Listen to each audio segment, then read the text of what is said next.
This is the story of November 11th, 2006, a Veterans Day that changed my life forever. On that day, in Ramadi, Iraq, I learned the true meaning of sacrifice, leadership, and loss. This story is not about medals or glory. It's about the men who stood beside me, men who faced the unthinkable and never faltered. I was a platoon sergeant in the 16th Engineer Battalion. What follows is not fiction. It's the memory of a single day that still echoes in my mind.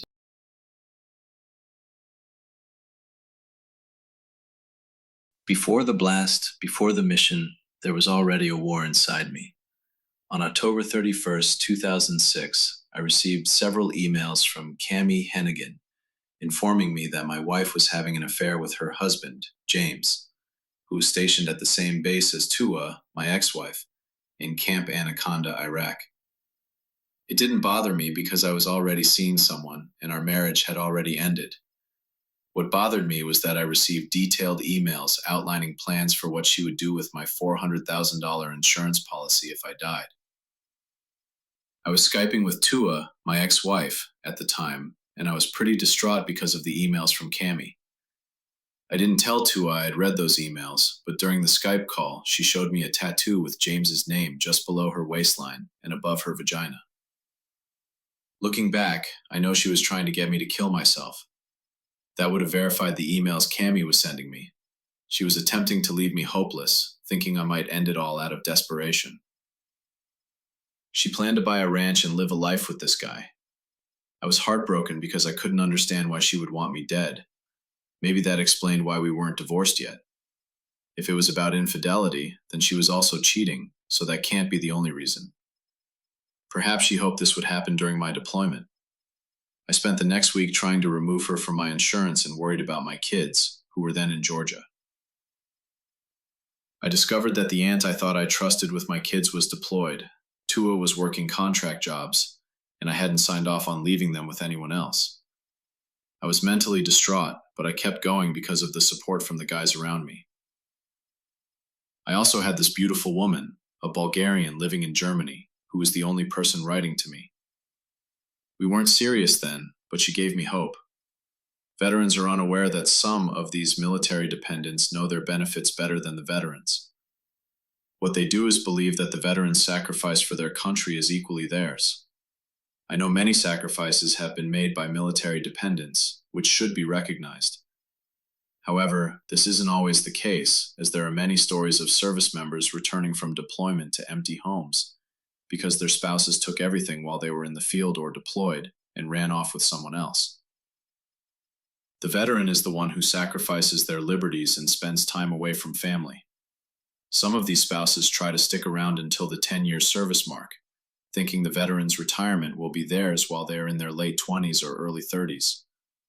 The veteran still has to complete their service, hopefully alive, and then live off their pension and deal with the physical and mental scars of war. Meanwhile, these dependents are still young enough to start their careers or even join the military themselves. The veteran is often unaware of their own benefits.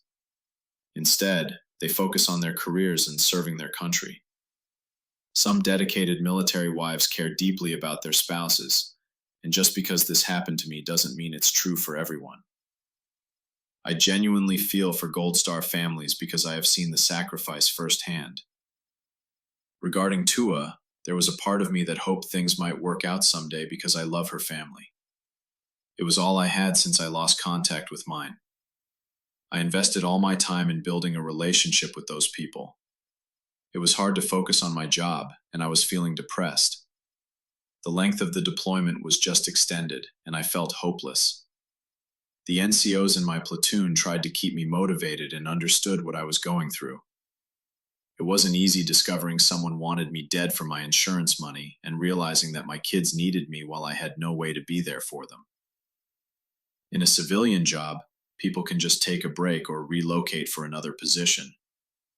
Veterans, however, can't, and their right to personal choice has been taken from them because of their obligation to their country. No other job demands this level of sacrifice of personal liberties. The day started off great. It was November 11th, 2006. I had just received a package from my grandparents' church in Otis, Colorado. The letter was about a paragraph long, but it was the first package I had gotten from anyone since I was deployed. I sat down to write back to my grandmother, and I realized the letter was still saved on my computer. This is the same letter. Thank you. I received your package today. The cookies were great.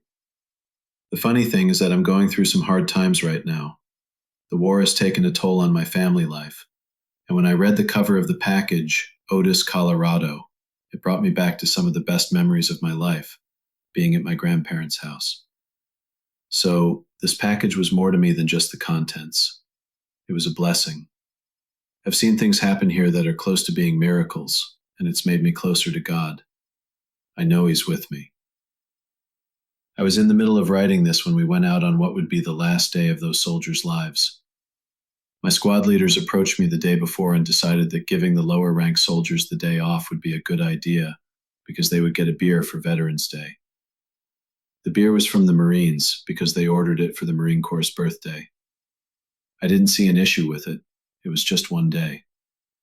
The squad leaders made a manning list for each vehicle and I signed off on it. Ultimately, the decision was mine. The gun trucks included the squad leaders and all the team leaders for each squad. We received several calls that day with no issues. Usually I take the lead, but this day I let Luciano, one of my senior squad leaders, do it. I was distracted because I had some personal issues, like someone wanting me dead for my insurance money. The mission was mainly a squad leader's responsibility, and he was a fully capable NCO. We lined up for a 9-line, a call for a vehicle IED blast. I called up to the battle space to get the grid en route to the IED. I let Luciano know the route to the blast, and we proceeded with our 9-line call. I don't know how many calls we performed in Ramadi, but it was quite a few. There were so many I can't count how many coalition, civilian, or enemy dead I saw, or how many IED calls we handled. Our record was 12 in one day. That might sound strange or a little unbelievable because I was on a deployment before this one, but it's the truth. People have different jobs. Some roles require more exposure to threats on the battlefield. If you didn't do our job, you probably wouldn't believe it. Some soldiers sit in guard towers or tracks, meaning tanks or Bradleys, all day. We ended up on Route Moore. I believe I was the 4th vehicle. I heard a loud explosion, then looked up and saw a mushroom cloud over the EOD Cougar. I didn't hesitate or think much. I just told my driver, I believe it was Scott, get your ass up there. The truck was blown apart, and I only noticed one body in the flames. I ran to the vehicle without thinking because I had tunnel vision. All that mattered was the guys inside. I just ran to the truck and ignored my safety. I reached into the fire and pulled the door open. The door was heavy as hell, but I was so fired up that it came up easily. I was wearing Nomex gloves and protective gear that the sergeant major kept pestering us to wear, and I'm glad I did that day. I had ballistic goggles on, protecting my eyes, but I could feel the heat on my face from the fire. It slightly scorched my skin and set my face hair on fire. I remember the heat vividly, and the TC SSG Martinez Missile A was stuck under the debris of the vehicle. I looked around. Everyone else was dead. I'd never felt so hopeless in my life. I had never lost people before, not even in training, and always tried to do the right thing. I was a little confused. No Kazovac, really? Everyone was dead, and the urgency slipped away. I was stunned for about 10 seconds as EOD got out of the Cougar. I looked down, saw the command wire, ripped it out of the ground, and followed it to the firing point. I went toward it alone, intentionally, because I didn't want anyone else to die. I wouldn't bring anyone with me because I couldn't live with the guilt of losing more guys. It was a dumb move. I was just thinking about killing the bastard who did this to my men. I should have waited for security to go with me, but what the hell? At least O'Connell was following me. I found a white switch wrapped in green tape. I turned around to walk back and recover the bodies. I remember O'Connell and EOD right behind me. The truck was still burning, so I couldn't recover the TC, but the driver's body, Angel de Jesus Lucio Ramirez, was cut in half below the body armor, lying in the street. The bottom half of his body was missing, and I believe the blast disintegrated the rest. Weathers called me over to his truck to speak with the commander and handed me the radio. Captain Nar was talking and asked, "I need a sit rep." I replied, "Everything is going to be all right, but I have 3 dead soldiers I need to recover." I gave him the truck number, and I knew he had the convoy list to know who was in that truck. Commander Nar said one more thing. "I'm trying to get someone out there to help." I knew he felt helpless and understood the situation was serious. I told him, "I can't fucking talk to you right now. I'm busy recovering bodies and we're taking fire. Talk to Weathers for updates." I threw the mic back in the truck since we were still under fire, and I let most of the guys stay inside for safety. I got the body bags out of my truck. The others helped us recover the driver, and we placed him in a bag. I still remember how the back of his head felt when I put him in, the fresh haircut. It reminded me of when I used to give my son haircuts. It was like I was zipping up the body bag for my own son. I couldn't find the gunner, and I thought the blast had destroyed him. I was glad Weathers was in contact with the company at the base. He was doing what I couldn't do at the time because I was busy. He kept his cool, called in reports, and stayed on top of things. Then EOD finally found the TC, William S. Jackson II, whose body was in the courtyard next to the road. We turned the corner and saw his lifeless body lying on the ground next to the gunner's cupola. It looked like Jackson had tried to crawl away because there were drag marks on the ground, and he was face down. To my right, I saw a guy, possibly the homeowner, standing next to his house. I crossed my right arm over my chest as a sign of respect. He looked at me and started laughing. As I stared at Jackson's body, I kept thinking about how this guy was laughing. I knew how long it took to prepare an improvised explosive device of that size for placement. It took a long time, and he was fully aware of it. We picked up Jackson's body. It was soft, almost as if he had no bones. I hoped that the overpressure had killed him before he felt any pain. We placed Jackson's body and the driver's in the back of my truck. I was planning to bring them back to base. At that moment, Weathers was calling the company trying to get recovery assets, but no one was coming because it was too dangerous. The task force had lost a Bradley, a Kazivac team, and my EOD escort truck.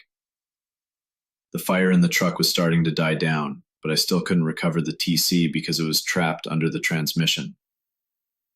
I sat beside the truck with the body while waiting for recovery assets. The heat from the fire pushed air through the body's windpipe, making it sound like he was moaning, but he was already dead. As I sat next to the truck, I was thinking about an IED call we did earlier during the deployment on Route Jones, just a few streets away. This incident location is marked in the pictures on the slide, in green on images 1 and 2. We were called to a possible IED site on Route Jones. While EOD was interrogating this IED, a child ran down the alley pretending to shoot at Jackson's gun truck. He kept getting closer and closer. The kid got so close that we stopped paying attention to him.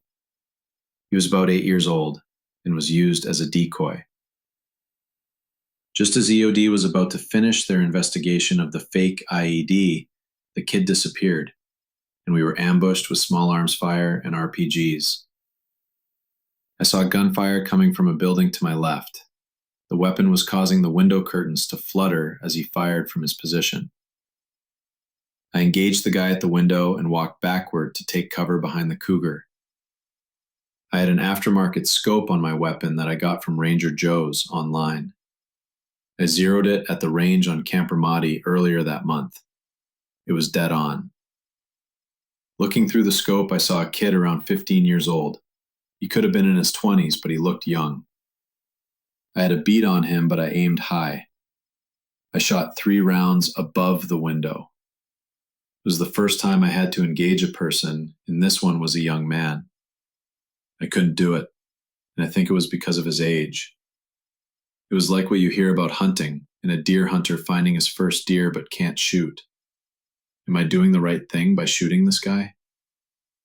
And there is also the tension of getting in trouble for engaging the enemy. The gunfire stopped not long after. The ambush was over, and everyone was okay.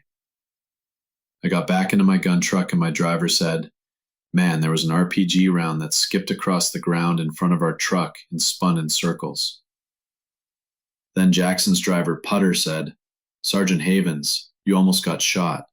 Rounds were hitting the ground in front of you while you were walking backward." I didn't even notice because I was focused on a target in the window. We returned to give a report. I couldn't tell anyone I couldn't shoot a person. I told Captain Nar I missed because my sight picture was off. That wasn't the truth. I had just come off the trail at Fort Benning, and shooting a rifle was the one thing I was proficient at because I practiced every 8 weeks. I think after that day, we all felt a little invincible. Anyway, I am sitting beside the truck with the TC under the transmission. I felt guilty for not engaging the individual before this incident. I couldn't do anything to change what had happened in the past, but I knew I wouldn't let it happen again. As I sat there listening to the body burn in the truck next to me, my anger grew. I kept thinking about everything that had happened to me up to this point, and rage started to set in as we waited for recovery. We waited what felt like a lifetime for the recovery assets. The security detail for the area was yelling at me to get the fuck out because it was dangerous. They didn't know I had to wait for recovery to get my soldier out. They thought I was sitting there for no reason. I remember looking at them in their Bradley and M1 tanks, and I told them, "I'm staying right fucking here." Later, I walked back into the courtyard where Jackson's gunner turret was on the ground with O'Connell, to retrieve sensitive items left there and take them back to my truck. Something was bothering me, so I returned to the courtyard alone because I snapped mentally. I started walking toward the guy in the courtyard with my weapon on a short sling ready, but as he rushed me, I couldn't get my rifle up quickly enough. I held back because he didn't have a weapon and wasn't an immediate threat. Sometimes these guys drop their weapons and try to blend into the crowd. He probably thought he was about to be captured. If you look at the image of the firing point and the courtyard, it was almost the only place for him to go out of sight. When he rushed me, all he hit was my vest, and he didn't actually do anything. With my weapon on my short sling, I used my left arm to hold his head across his face with his back to me. I couldn't quite get him in a headlock because he kept squirming. Since his back was to me, I reached across my body with my right hand, grabbed my Camillus knife, and started stabbing at his neck. I practiced unsheathing the knife and my axe to loosen the plastic casing, and when that moment came, I almost did it automatically. I even cut my hand open practicing, and the doctor had to stitch me up. I felt like I had a lot of strength, probably from fear. The guy went down, and all I could hear was him gasping for air. I ran out of the courtyard and sat back next to the truck, feeling scared about what I had done.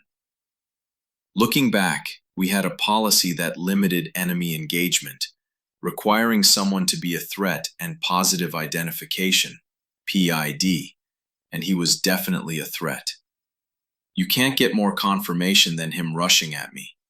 There was a time when I regretted the restraint I exercised during our mission in Ramadi. I documented this journal to capture the raw emotion and tactical uncertainty of that deployment, especially during operations that required discipline under fire. At first, I believed that taking more aggressive action would have produced faster results. However, my later research helped me understand why the 1st Armored Division, 1AD, was sent to Ramadi in 2006. Coalition leadership had decided that winning over the local population and establishing security through partnerships with tribal leaders meant shifting from kinetic operations to a population-focused counterinsurgency strategy. This shift was driven by increasing awareness that heavy-handed tactics were fueling insurgent recruitment and deepening local resentment. The coin approach called for cultural awareness, precision, and above all, restraint, qualities that many of us had to develop under pressure. While I criticized those restrictions at the time, I now see they were essential for turning Ramadi into one of the first major cities in Anbar province to experience a sustained drop in violence. What felt like hesitation was actually a disciplined act of long-term strategic thinking. Now that I have seen evil, I have this saying: never become the evil we fight against. Always opt to be the good in the world, even when the world becomes overcome by wickedness. I knelt next to the truck, and it was burning hot. I stared down the alley while waiting for recovery assets and could hear the gunfire in the background. But I sat there and waited because I wouldn't return without all my men. I would have rather died sitting next to that truck. We were taking some light sniper fire the entire time. I think O'Connell was pulling security. I know Weathers was on the radio giving reports to the battalion. Since everyone was dead and we didn't need to perform Kazabak, I let EOD handle the post blast for all 3 IED sites. What's the point in rushing back and sending another crew out there to do the post blast for all 3 sites when we were already on mission?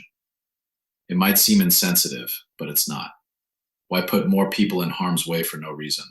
Why risk more lives? We also had to wait for recovery to get the last body. Once the wrecker arrived, we could lift the transmission from the body. It was so burned that we wrapped it in a cheesecloth material. It was a burn-resistant material for casualties. I forgot the name of the wrap, but it cooled the body enough so we could put it in the body bag. I remember the drive back to Camp Ramadi with the body bags in my truck. The bodies were laid along the center console right next to me, behind my seat, and they took up most of the room in the truck. I remember Gunner Zach Decco's feet dancing around the body bags because he was freaked out and didn't want to touch the bodies. I had no choice but to touch the bags because they covered the area right next to my left arm, and I had to lay my arm across them to talk with the radio handset. These were my men, and I was bringing them back. We entered the Camp Ramadi gate and stopped by the Combat Support Hospital, CSH, called the Cache, where Captain Nar and the rest of the guys were waiting to help and support us. I know the rest of the guys were hurting too. It was hard for one man to endure all these things at once. The wife, the blast, the guy in the courtyard. I'm glad there were others in the company to support the rest of the guys. I hope they weren't mad but could understand me personally in my position at the time. I felt like such a failure, and when I got there, I let the guys from the company take body bags into the medic station for identification. I returned to my cot and looked up at that letter stating God was looking out for us. I was writing back to my grandmother and saved it without completing it or sending it back. I lost hope that anyone was looking out for us, especially God. I lost any faith I had at that point, if I ever had faith. I think God is an object to most people until you have to rely on him. I took a shower right after everything happened, and it seemed as if I couldn't wash the blood away. I started puking in the shower after I could settle down. I just knelt there for a minute in disgust. They say some people find their faith in a foxhole. Well, I lost my faith in combat. But I would regain my faith later, and it would save my life through some of my darkest moments. No medication, psychologist, or government can save your life. Look to Jesus and the Bible because everything you need is in between both covers of that book.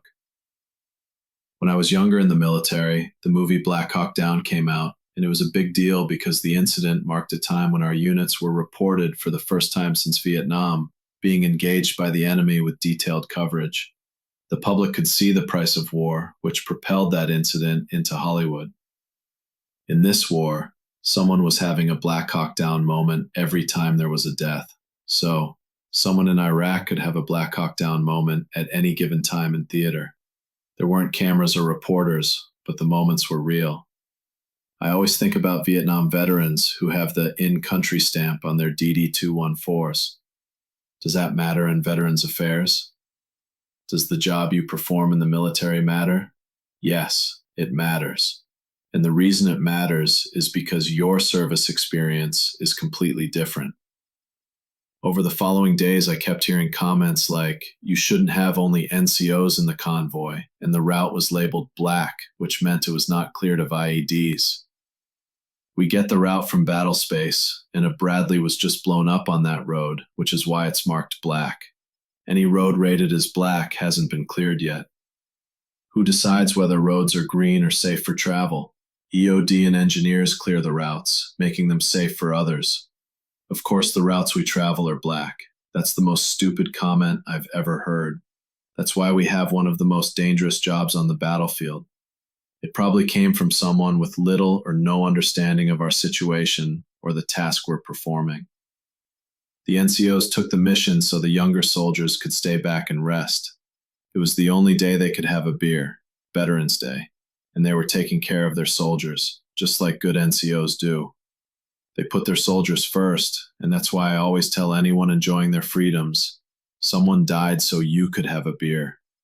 The freedoms we all take for granted every day are the same ones soldiers die for and sacrifice their time to protect. Christmas rolled around, and that girl from Germany sent me a package. Inside were German Christmas cookies and a little bottle of Jägermeister. I saved it until Christmas night. We Skyped, and we had a shot together. Just that small moment, her laugh, the sweetness of those cookies, the warmth of the drink, gave me a flicker of hope in a very dark place. It reminded me that life still existed outside Ramadi, that somewhere, even for a few minutes, I could feel like a person again, not just a soldier. A few months later, toward the end of our tour, we were up on Root Ice Cream doing COP construction when 3 Marines were killed while clearing a building. I guess the lead guy clearing the entrance stepped on a pressure switch which took out part of their patrol. On our first night, we were tasked with knocking down the buildings.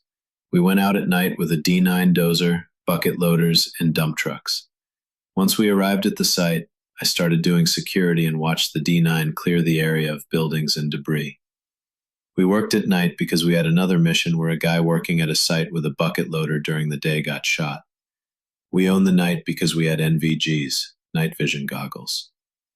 By the end of the evening, I had everyone lined up for accountability of all personnel and equipment. I looked to my left and saw a little bit of water, but it didn't seem like there were any concerns. We rolled back and went to bed.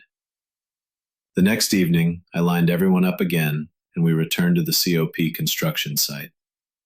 As we rolled back out that evening, I could see the local Marine unit doing a dismounted patrol. They had soldiers to the left and right of the road in a staggered formation. It was impressive because all their weapons and lasers were aimed everywhere. I call it the laser light show of badasses.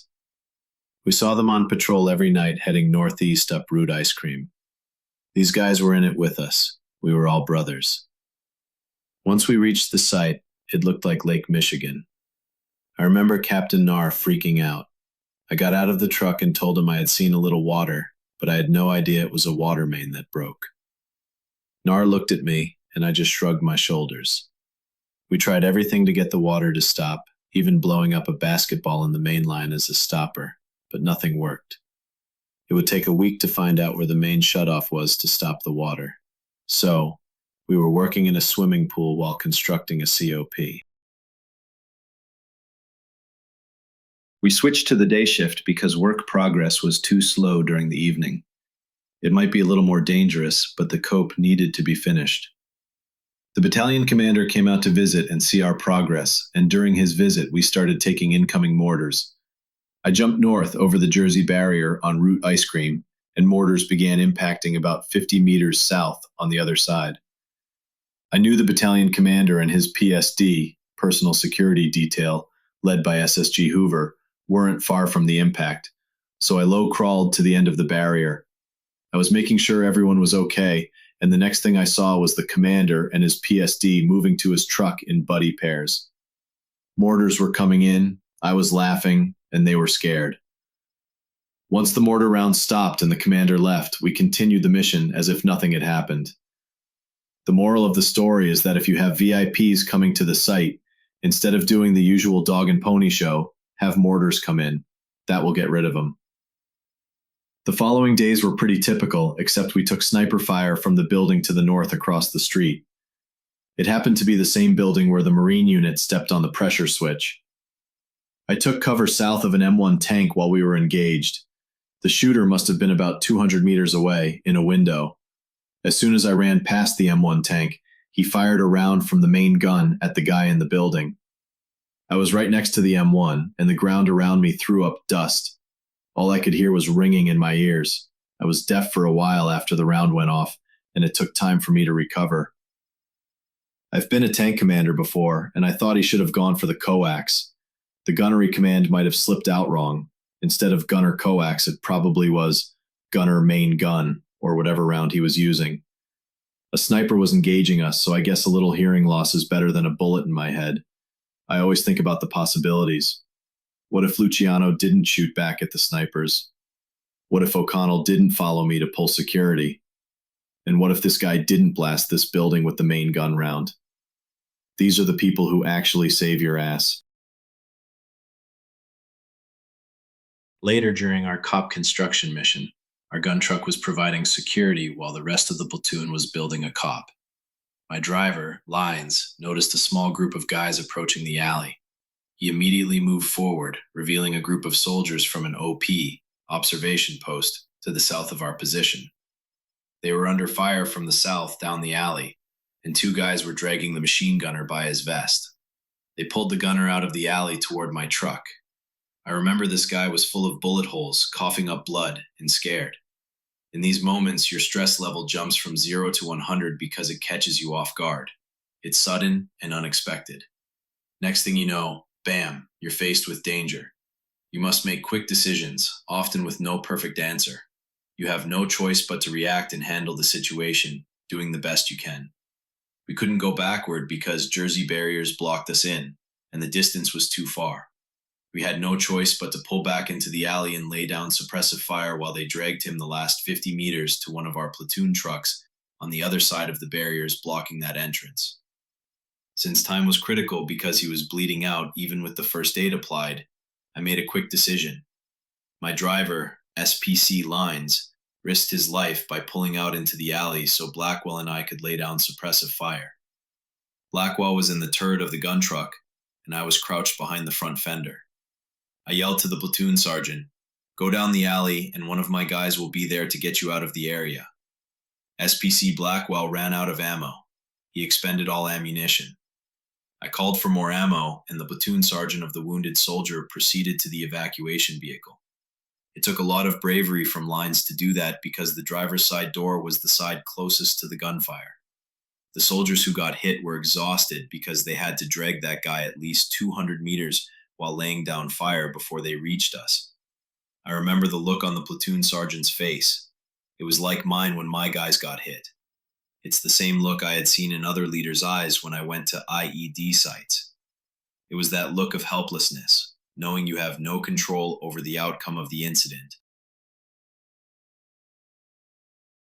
While we were at this same site building this COP, we had a convoy get caught in an ambush while escorting dump trucks. These guys were driving west on Route Ice Cream, taking the dump trucks to get more gravel for the COP parking lot. They got caught in an L-shaped ambush and started returning fire. I was at the COP doing security with my driver when they got hit, but I could see the entire thing. We were alone, waiting for the trucks to return. They were taking small arms fire and RPGs from the north side of the road. One of the fins of the RPG got caught in the plywood covering the gunner's cupola. The ambush didn't last long, and the convoy had already pushed through the kill zone.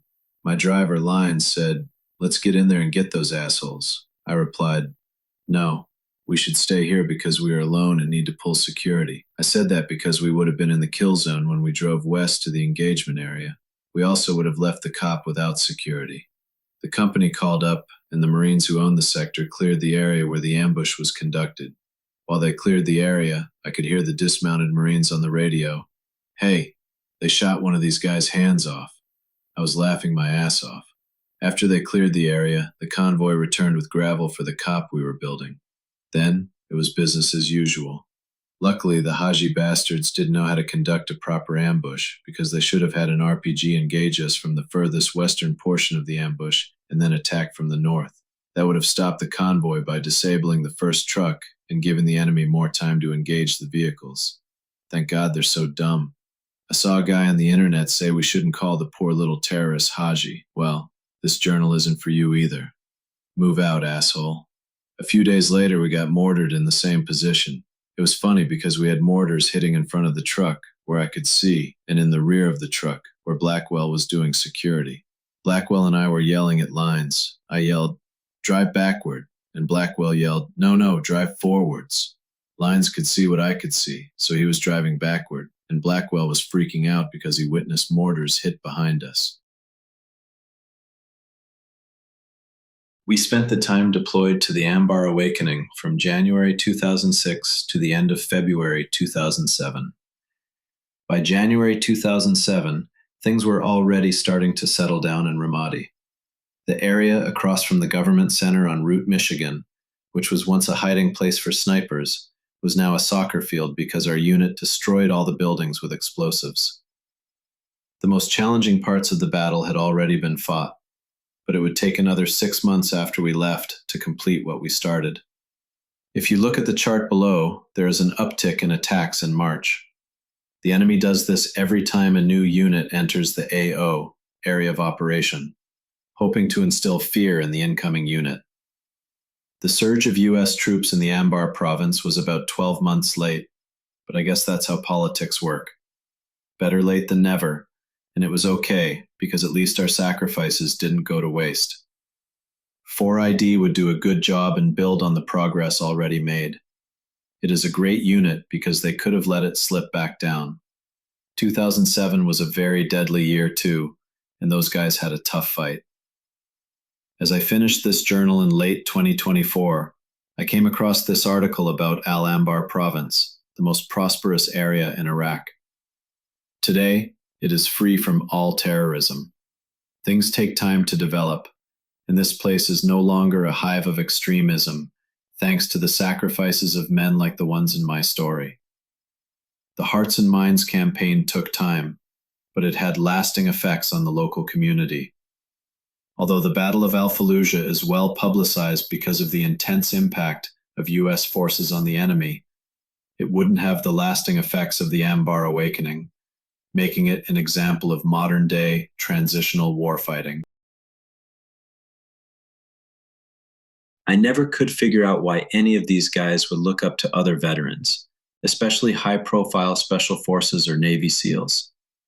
If they want to see a hero, all they have to do is look in the mirror. The write-up about one of the brave men who covered me that day, along with a picture of the true one-percenters, shows what real heroism looks like. I know this story is from my perspective, but all the men played their part, and they are the real heroes.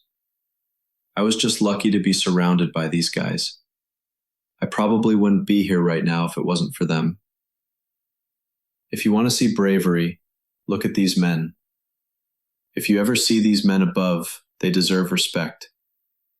These lower enlisted guys were real heroes, and I had tremendous respect for every one of them.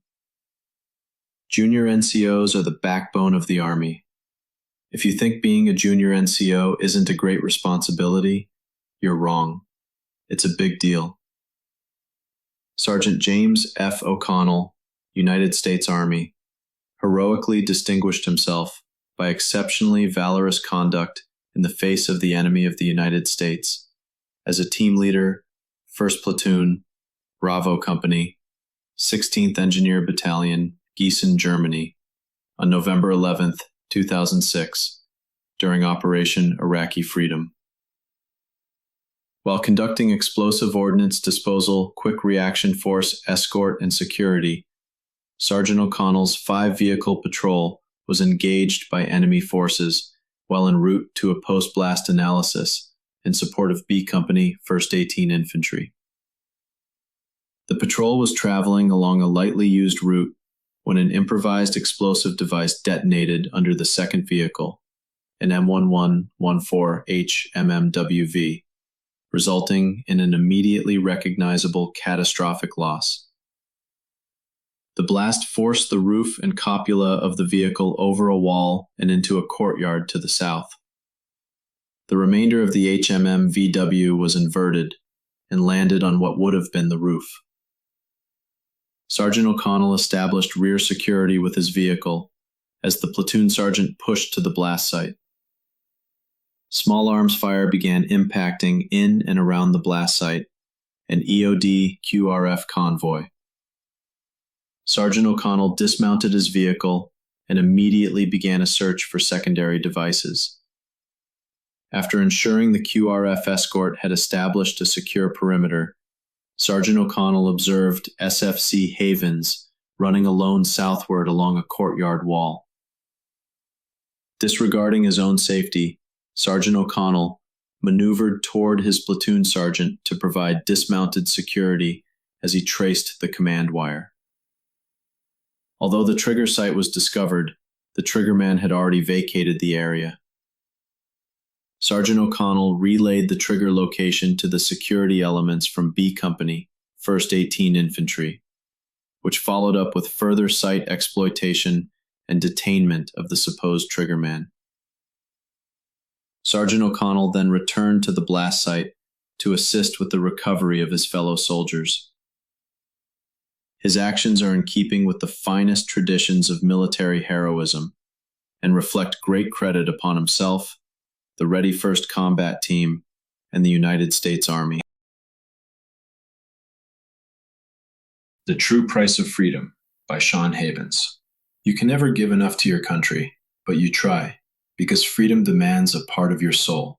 I rode through the night on my Harley, the wind cutting across my face like time itself, each gust whispering the names of those who never made it home.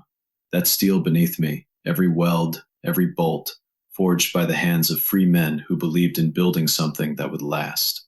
Once you've seen the price of freedom, the sacrifice of life, you stop taking the wind for granted. You know, you can never give enough. I held my iPhone in hand, its glow like a lantern in the dark, a miracle of thought and daring, born from minds unchained, in a land where ideas are not shot down for being different. Freedom made that possible, the courage to imagine, the right to dream. Once you've seen the price of freedom, the sacrifice of life, you know, you can never give enough. Tonight, beneath a restless flag, I sat in its shadow, a blanket of stars above, the night humming with memory. And for a moment, it felt as though the country itself held me, not like a soldier, but like a man embraced by something pure and eternal, like the tender arms of a woman who loves without question, without condition, the way freedom loves its sons and daughters, if only they remember her worth. And I remembered the ones who stand watch in silence, boots in the sand, hearts made of iron, guardians of a peace too easily forgotten, their courage unseen, their stories whispered in folded flags. Once you've seen the price of freedom, the sacrifice of life, you know you can never give enough. To love who you choose, to chase the dream that calls your name, to speak your truth in daylight, to kneel or to stand, to worship or to question, and still belong. I've seen the price of freedom, and no matter what I give in return, it will never measure up, because freedom is bought in blood and paid forward in how we live. Once you've seen it, once you've felt it, you understand. You can never give enough. The evolution of modern warfare in the 21st century reshaped everything we knew about combat. Gone were the clear front lines and defined battlefields. Instead came an era of insurgency, ambush, and asymmetric tactics, where the enemy hid in plain sight, and the most lethal weapon was buried beneath the road. In this new kind of war, few carried a heavier burden than the combat engineers. Their job wasn't just to fight, it was to find the threat before it found anyone else. To clear the roads, detect hidden explosives, and ensure the safe movement of every convoy that followed. Each mission meant driving directly into danger, again and again, knowing that if something went wrong, they'd be the first to pay the price. This report explores that reality, the role of the combat engineer, the frequency of enemy engagement, the casualty data, and the lasting psychological toll of one of the most dangerous jobs in modern warfare. Mission profile and role in combat operations. Combat engineers in Iraq and Afghanistan were tasked with a mission defined by precision, courage, and repetition. Their primary duties included route clearance operations, finding and neutralizing improvised explosive devices, or IEDs, obstacle reduction, removing mines, barriers, and debris, mobility assurance, keeping the main supply routes open for convoys and patrols, and post-blast recovery, piecing together what was left after an explosion. These operations often took place under intense stress and predictable conditions, the same roads, the same patterns, exactly what the enemy was counting on.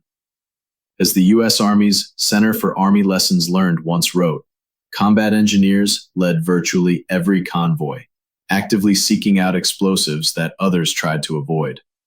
They weren't avoiding the danger, they were driving straight toward it every single day. High engagement frequency and targeting by insurgents. By the mid-2000s, IEDs had become the signature weapon of insurgents across Iraq and Afghanistan. In Iraq by 2005, and in Afghanistan by 2009, over 60% of U.S. casualties were caused by these devices, and the combat engineers were on the front lines of that threat. Insurgents began studying engineer convoy patterns, learning their timing, their rhythm, their habits.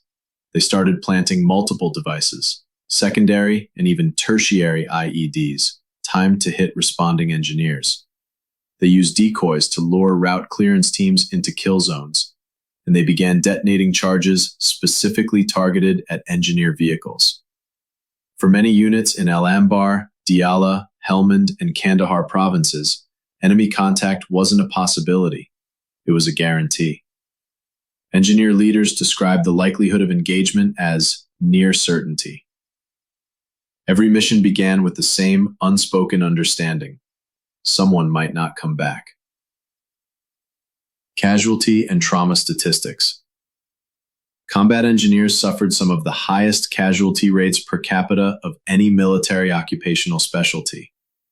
Though detailed data remains limited, both the U.S. Army War College and the Department of Veterans Affairs have confirmed the trend. Engineer and explosive ordnance personnel were wounded in action at some of the highest rates per deployment cycle. And when it came to psychological wounds, the scars that don't show, combat engineers filed PTSD claims at rates comparable to, and often higher than, infantry soldiers.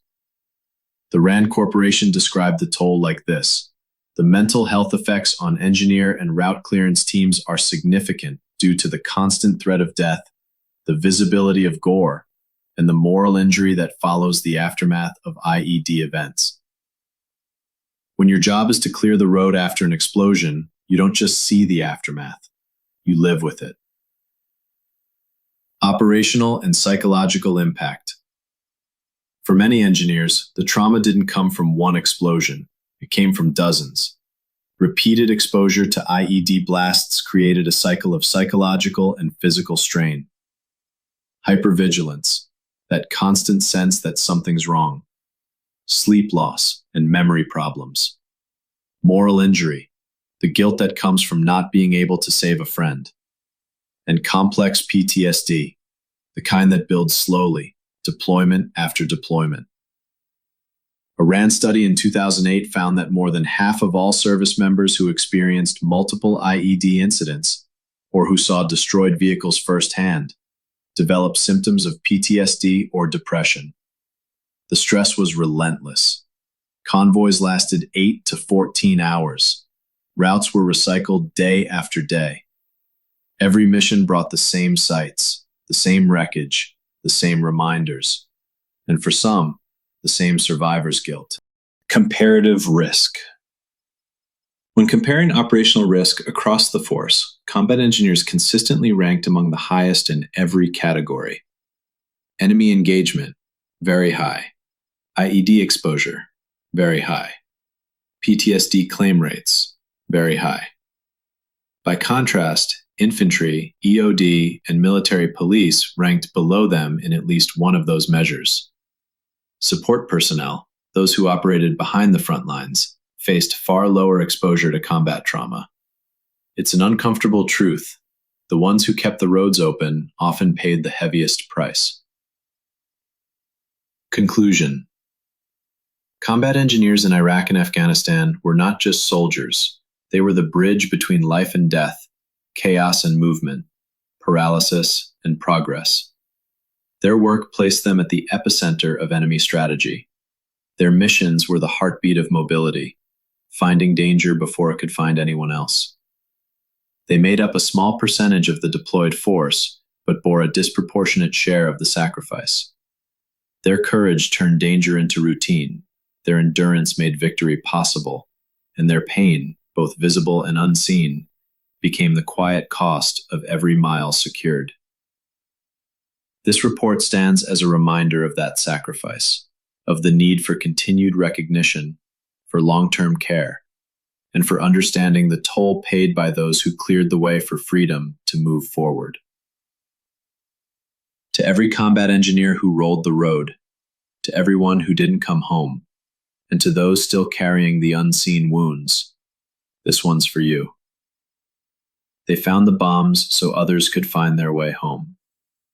Dedicated to the combat engineers of Operation Iraqi Freedom and Operation Enduring Freedom.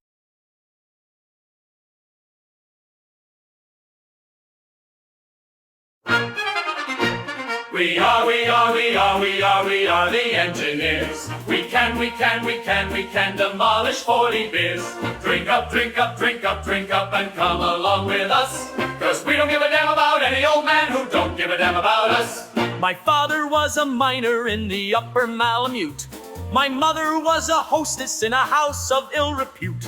They kicked me out of house and home, but in my tender years, so I told them all to go to hell and join the engineers. Godiva was a lady who through Coventry did ride, showing all the villagers her lovely lily hide. The most observant fellow was the engineer, of course. He's the only one that noticed that the Godiva rode a horse. We are the engineers. We can demolish 40 beers. Drink up, and come along with us. 'Cause we don't give a damn about any old man who don't give a damn about us. I've come a long, long way, she said, and go as long and far, with the man who'll help me off my horse and to a bar. The men who helped her off her horse and stood her to a beer were a bleary-eyed surveyor and a drunken engineer. We are the engineers. We can demolish 40 beers. Drink up, and come along with us. 'Cause we don't give a damn about any old man who don't give a damn about us. A tanker and a engineer were drinking from a can. The tanker to the engineer, outdrink me if you can. The tanker took one drink and then he started turning green. But the engineer kept drinking, it was only gasoline. We are the engineers. We can demolish 40 beers. Drink up, and come along with us. 'Cause we don't give a damn about any old man who don't give a damn about us. The Air Force and the Navy came to town to have some fun, down into the taverns where the fiery liquors run. But all they found was broken glass. The engineers had come. The traded junk-filled demo bags for gallon kegs of rum. We are the engineers. We can demolish 40 beers. Drink up, and come along with us. 'Cause we don't give a damn about any old man who don't give a damn about us. Now Venus was a statue made entirely of stone, not a fig leaf on her, she was naked to the bone. And seeing that her arms were gone, two engineers discoursed, of course the damn thing's broken and it should be reinforced. We are the engineers. We can demolish 40 beers. Drink up, and come along with us. 'Cause we don't give a damn about any old man who don't give a damn about us. Caesar went to Egypt at the age of 53. Cleopatra's blood was warm, her heart was young and free. But every night when Julie left the house at 3 o'clock, there was a Roman engineer awaiting just around the block. We are the engineers. We can demolish 40 beers. Drink up, and come along with us. 'Cause we don't give a damn about any old man who don't give a damn about us. Sir Francis Drake and all his men set out for Misery Bay. They heard the Spanish rum fleet was a-heading out that way. But the engineers had beat them by a night and half a day. And though as drunk as hooligans, you could still hear them say, We are the engineers. We can demolish 40 beers. Drink up, and come along with us. 'Cause we don't give a damn about any old man who don't give a damn about us. we lay down all their rolling roads, we cut down all their trees. And if the orders ever come, we forge the raging seas. Whenever they want to sleep a while, we put them up a town. And we build the blasted bridges so the infantry won't drown. We put them over rivers and across the mountain streams. Do everything but tuck them in and wish them pleasant dreams. When the going's really tough and bombs to burst their ears, the whole division's quick to say, God send the engineers. We build and blow your bridges and fix your roads up too. There aren't too many things in life an engineer can do. You never seem to need us till your minds are full of fear. Then the first thing that you call for are the combat engineers. We build and guard your barriers, we build your bunkers too. And each and every way we prove what engineers can do. For in the thick of every fight the cry has been for years, come clear the path, save our ass, you combat engineers. We are